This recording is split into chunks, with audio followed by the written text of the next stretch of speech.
Otep à tous, bienvenue sur la chaîne des panafricanistes, par essence, par conviction et par excellence.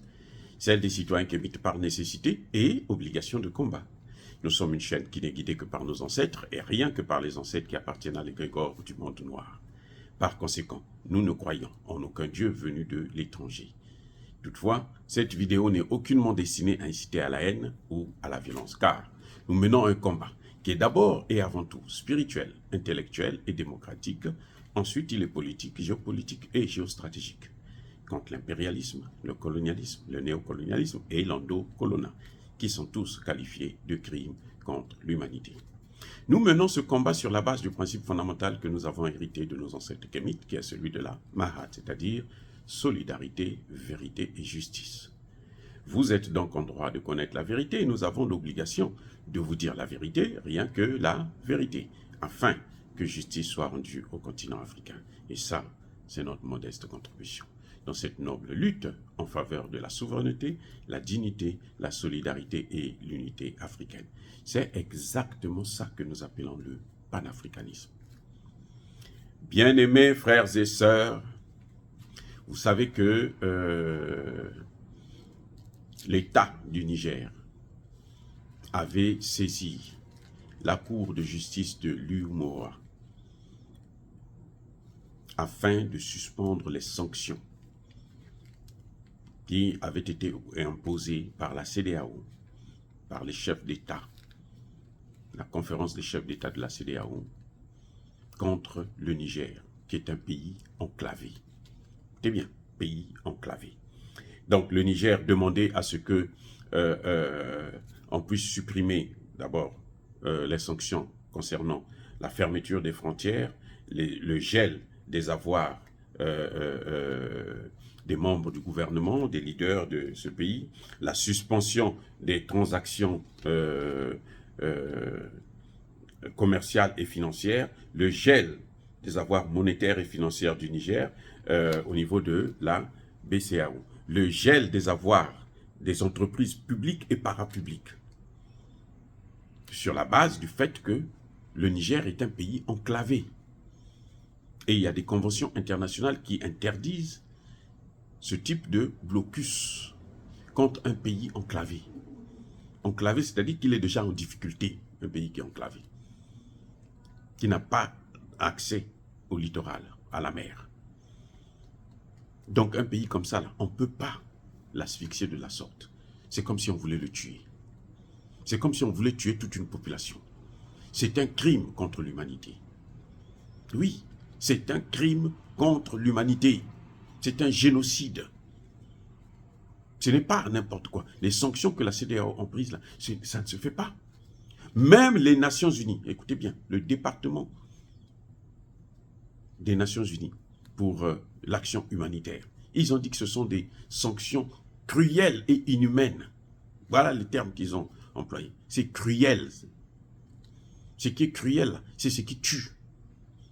J'avais dit que ces sanctions-là vont causer la mort de plusieurs personnes. Et effectivement, lorsqu'on coupe l'électricité dans un pays, vous croyez que les hôpitaux là, les enfants qui naissent là, où on a besoin d'une intervention chirurgicale, où on a besoin de l'électricité, comment ils vont faire? Ils vont mourir. Et Dieu seul sait combien d'enfants sont morts pour faire les dialyses, pour faire un certain nombre d'examens.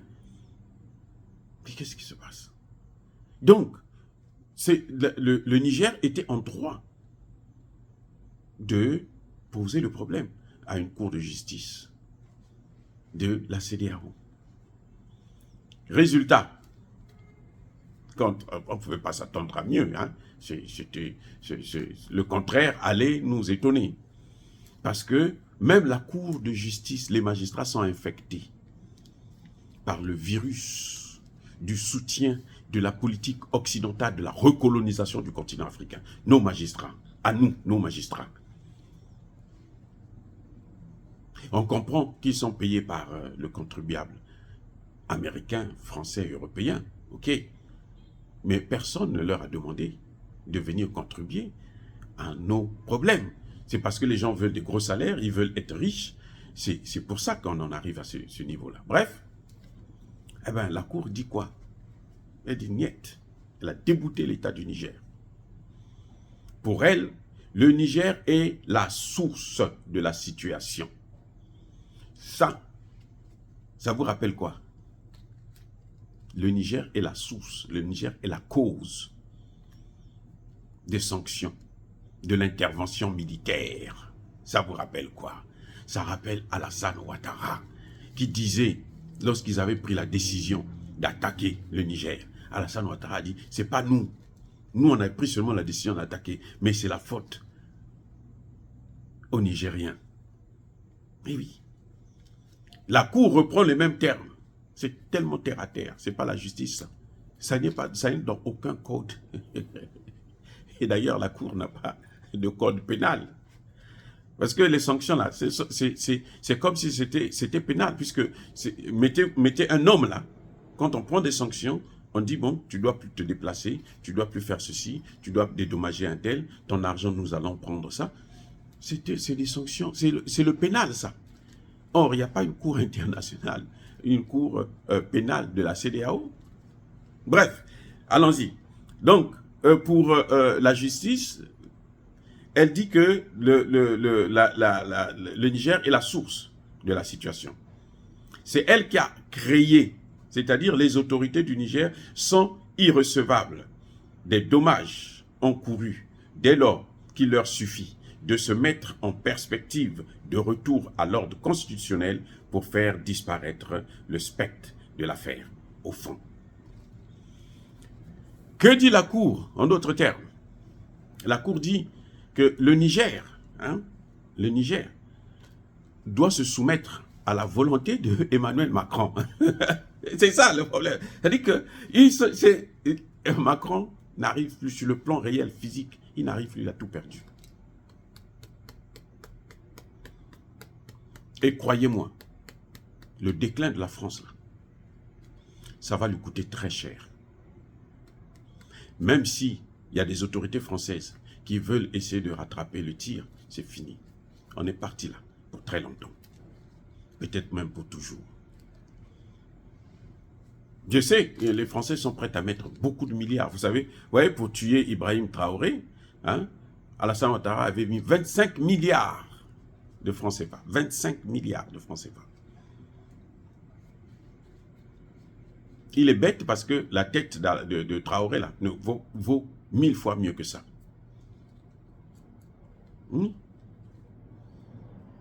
Donc si les gens sont prêts à mettre autant d'argent, c'est parce qu'ils savent que c'est un intérêt capital. Les enjeux sont très grands, sont très importants.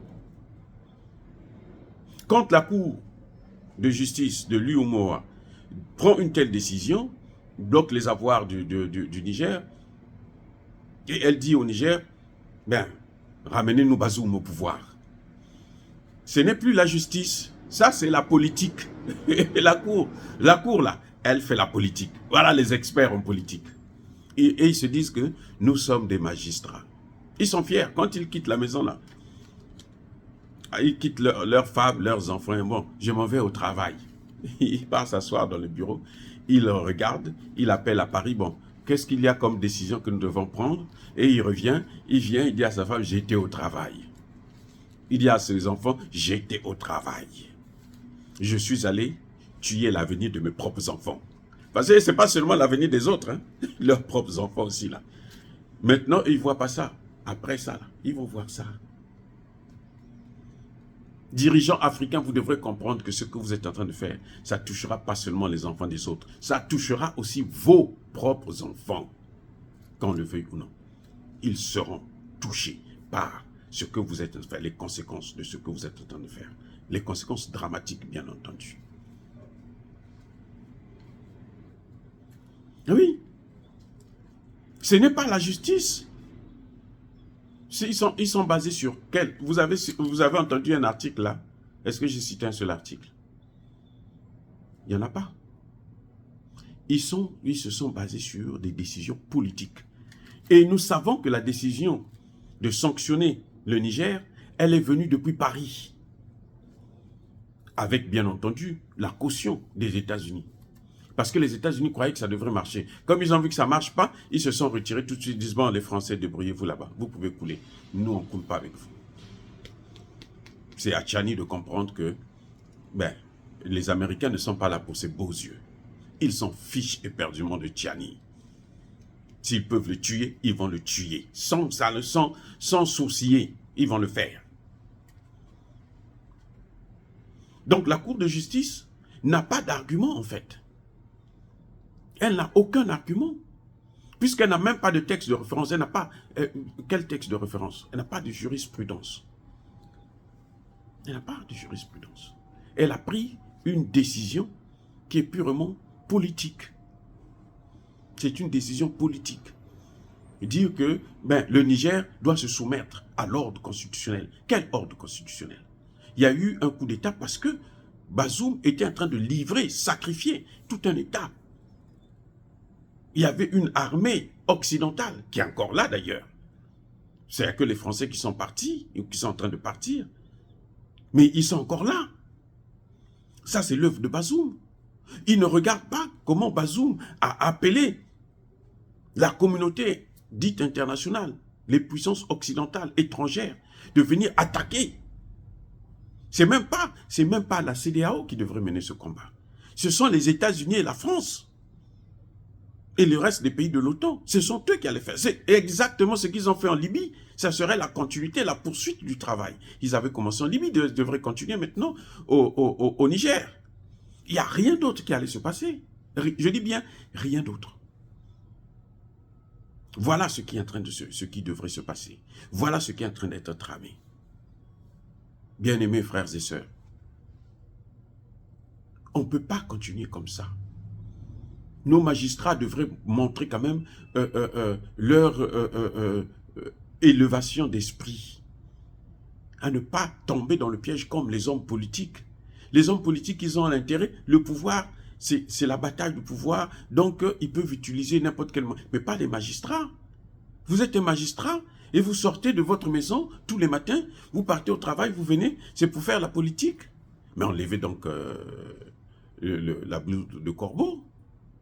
Oui, enlevez ça. Déjà qu'il fait chaud en Afrique, vous portez toujours des soutanes qui sont lourdes, que les gens portent chez eux là-bas. Ça n'a aucun sens. Donc voilà, bien aimés frères et sœurs, vous allez être, ne soyez pas surpris de voir que, par contre, la décision de libérer Bazoum et de le ramener au pouvoir, vous allez voir que la Cour de justice de la CEDEAO, là, elle va dire, oui, le peuple malien, les parents de Bazoum ont raison. Là, ce n'est plus un problème d'État, c'est un problème individuel. Et ils vont leur donner raison. Attendez, on va voir, vous allez voir. Ils ont déjà reçu la plainte, alors que la plainte n'était pas recevable. Bref, bien aimés frères et sœurs, encore une fois de plus, dire cela, c'est insister à la haine ou à la violence. Non, il n'y a pas colère, il y a malembe. Nous sommes pour la construction du continent africain. Nous sommes pour l'unité de l'Afrique, nous sommes pour une monnaie africaine commune, nous sommes pour une politique africaine, une résolution des problèmes africains par des solutions endogènes africaines que nous-mêmes nous prenons sans l'influence des Occidentaux. Et les Occidentaux doivent arrêter de continuer à nous persécuter, parce que ça c'est une persécution. Ils doivent arrêter cela. Ils doivent arrêter la guerre qu'ils sont en train de mener par proxy via le Rwanda et le M23 au Congo démocratique. Ils doivent arrêter d'alimenter le terrorisme dans le Sahel. Bien-aimés frères et sœurs, encore une fois de plus, soyez bénis. Je persiste et je signe. Soyez abondamment bénis par le Dieu des Kémites et par nos ancêtres angélicés. Mais que tous ceux qui persécutent le continent africain le pillent et le déstabilisent, qu'ils soient noirs, blancs, chinois, arabes, juifs, indiens ou qui qu'ils soient punis, maudits, foudroyés, neutralisés, écrasés, effacés par ce Dieu des Kémites et par nos ancêtres angélicés. Vive l'Afrique éternelle, j'ai dit et j'assume.